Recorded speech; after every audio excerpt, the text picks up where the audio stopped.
What's up, YouTube? I'm here to do my prediction video for UFC 257. Let's start at the bottom. The first fight is Amir Abazil, I think that's how it is, versus Zachales.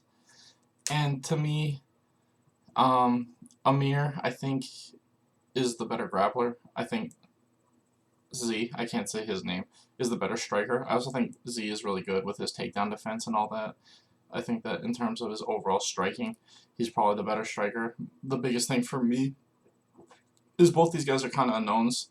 Amir won his first fight by a quick triangle, and then Z, had good takedown defense and was able to keep it up. But either way, I think Z, even though he lost his debut, his striking and takedown defense look really good. And I haven't seen Amir striking at all, and because of that, I think it's just primarily a striker versus a grappler, but I think Z's takedown defense is too good, so I think he keeps on the feet and wins by decision. Next is Mustafa Evolov versus Nick Lentz, and to me, I just think Mustafa is just better at everything. They're pretty much the same fighters, just Mustafa is much better everywhere. The striking, the wrestling, the grappling, everything's better. And I don't mean they're the same in the sense that they fight the same. I mean, in terms of what they do, they're both kind of striker wrestlers with good submissions with chokes and stuff like that.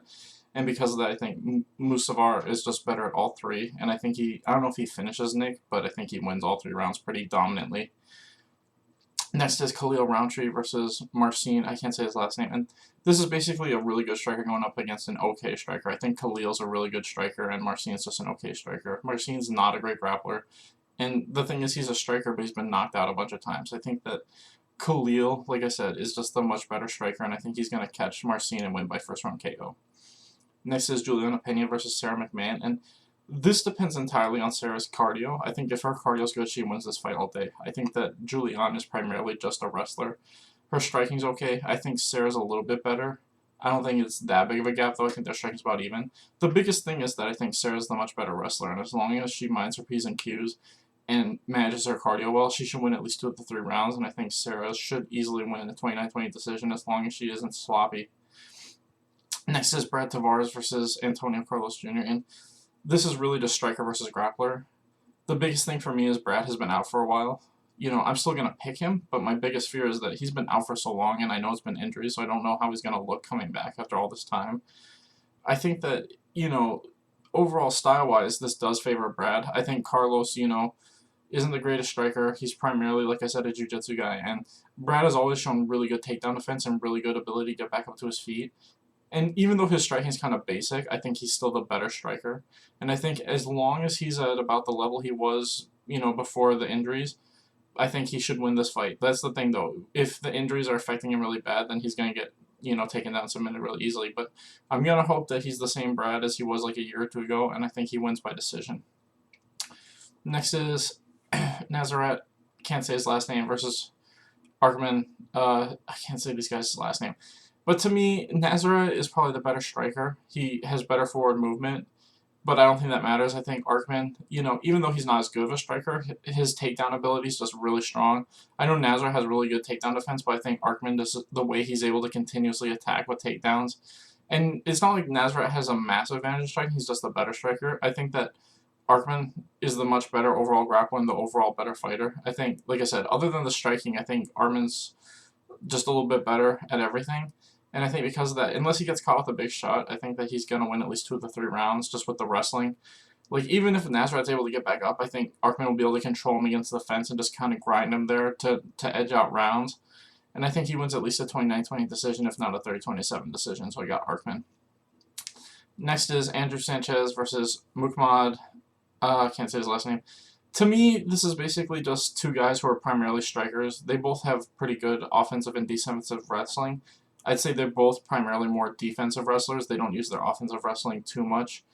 And I think if this is just a straight boxing fight, I think Mahmoud is just the much better striker. I think Andrew Sanchez, he's been getting better, and he's managing his conditioning better, but I think Mahmoud, is already a few levels higher than him.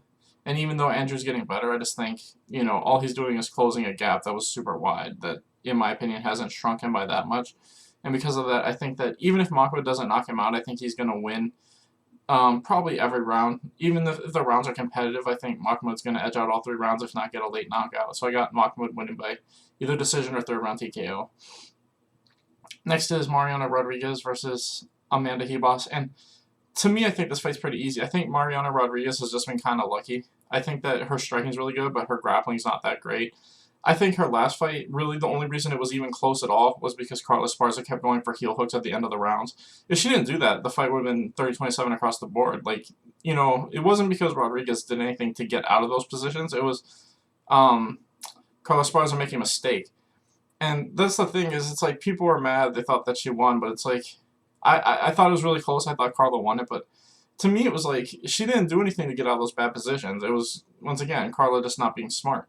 I don't think Amanda Hebos is going to do the same thing. I think even though Amanda's not as good of a wrestler as Carla Esparza, I think that she has the same ability to get fights to the ground. I think that Amanda, is a solid black belt, and I think if she gets Rodriguez down, she's going to submit her pretty quick. I just think there's a huge advantage for Amanda in the grappling, and unlike her last fight, I think the striking's pretty close. Like, Rodriguez is probably a little bit better, but not by much. But I think on the ground, like I said, Hebos is like at least 2 or 3 times better than her. And so I think Hebos is going to get a takedown the first round and probably win by either rear naked choke or armbar. Next is Jessica Eye versus Joanne Calderwood. And to me, this fight's a coin flip. I think that Jessica Eye can sometimes just come in really flat and sometimes she looks really good. Joanne's been looking really good recently, but I don't know if she can beat Jessica Eye at her best. And that's kind of the thing, is like which Jessica Eye is going to show up, because if it's the shitty Jessica Eye that can't do much, then she's going to lose. But if it's the good Jessica Eye, then I think she can beat most people in the top 5. It's really close, but I'm leaning towards Joanna. I just feel like she's getting better every fight. Even her last fight, even though she lost, I feel like you still see the improvements, and I think that there's going to be even more improvements. And I just prefer picking consistent fighters in this, situation. And because of that, I think Joanne is probably going to win at least 2 of the 3 rounds, if not all 3, and just win a decision. On to the co-main event. It's Dan Hooker versus Michael Chandler. To me, if this fight was 5 rounds, I'd pick Dan Hooker all day. But because it's 3, I'm leaning towards Chandler. I think that Chandler has enough cardio and is the better wrestler that he can win at least 2 of the 3 rounds, if not all 3. I think that his cardio only ever looks bad when he gets into round 4 and 5. Like, in 3-round fights, he can kind of push whatever pace he wants. I've never seen him gas really hard in 3-round fights. It's really only title fights.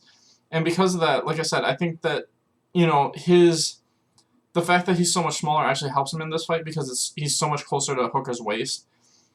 I think that if this was just straight kickboxing and Hooker could keep him off of him the whole time, then Hooker's going to have the advantage just because of how much taller he is and longer, and he is probably the better striker. But I don't think that's what this fight's going to be. I think this fight's going to be a wrestling match for the majority of the fight. And I think that, like I said, I think Chandler's going to win at least 2 of the 3 rounds, if not all 3. I don't think he's going to finish Hooker, but like I said, I think in a 3-round fight, he can keep up whatever wrestling pace he wants. And I think he'll be able to take Hooker down consistently and just win by decision. Like, the other thing is Dan Hooker hasn't been fighting a lot of wrestlers. I mean, he fought Al, but Al doesn't ever use his wrestling offensively anymore.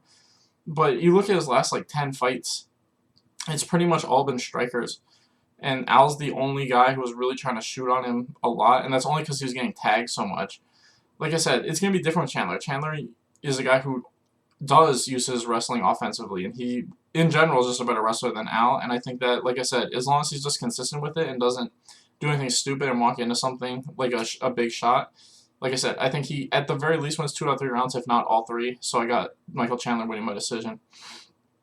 On the main event is Dustin Poirier versus Conor McGregor, and to me, the biggest thing is I think Dustin Poirier doesn't do well against guys that are able to, kind of do what he does. Dustin Poirier is really great at just throwing straight strikes at the head. And I think guys that are basically able to do that but better usually beat him. You look at the 2 guys he's lost to since he moved up to lightweight. And, you look at Conor and then his last fight before, I think his last 2 losses before Khabib were Conor and Michael Johnson. And Michael Johnson, even though a lot of the time he gets submitted, the one thing he's great at is his boxing, and his boxing is just, very fast, very straight down the pipe punches. And I feel like that's kind of what Dustin does, but I think Conor, and we saw Michael, both do that kind of better. And that's the reason why he got knocked out both those times. And I think that that's going to be kind of the thing here is, it's going to be a boxing match. I don't think Poirier is going to use his wrestling. He might, but I just don't see it. He almost never uses wrestling. And because of that, I think it's just going to be a striking match, and I think the guy who's faster and more accurate, who's Conor, is probably going to win. I think unless Poirier can kind of drag it into deep waters and not get knocked down the first 2 rounds, then he could maybe, win rounds 3, 4, and 5 like how he did against Hooker. because his cardio is definitely better and his volume's definitely better, but I just think that he's too vulnerable for those straight fast shots, especially in the early rounds. And because of that, I just feel like Connor's going to catch him either in the first or second round.